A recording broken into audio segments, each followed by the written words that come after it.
attacker has to roll back entire 2 years of chain. And just because they have 51% of the hash power today doesn't mean that they can go back and recreate 2 years worth of blocks, right? They're just starting today with 51% hash power that they had to start 2 years ago and then try to outrun the current chain. So it's this aggregate amount that needs to be attacked, and that's where that security comes from.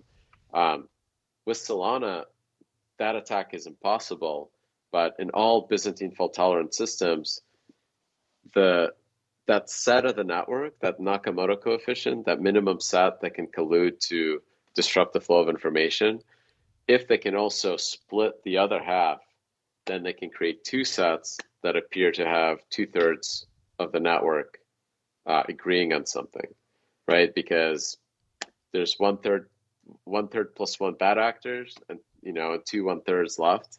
So those guys they basically double that. They have two separate votes, two separate chains that they create, and they're able to keep that information separate from the other half, right? And now they've created two ledgers in which you have double spend.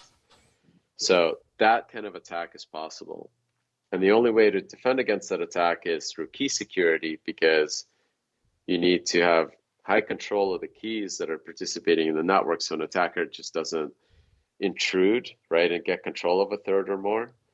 And the other way is to maximize that set, because the larger that minimum set gets, the harder it is to all of them to collude to do so, right? If you look at something like ETH2, its stake distribution right now, it's about 3 different entities that control 33%. So if they colluded and they had control of the network, like on the base layer, the messaging layer, right, they could actually call Amazon and tell them, hey, we want you to stop routing these packets. We'll bribe the engineer there or whatever. And they split brain the network. They could create double spends. Mm-hmm. Got it.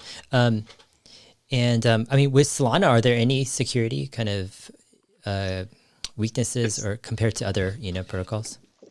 It's the same Byzantine fault-tolerant properties as ETH2, as Tendermint, as traditional PBFT systems, and the same safety properties as any other layer one, any kind of true cryptographic system. Okay.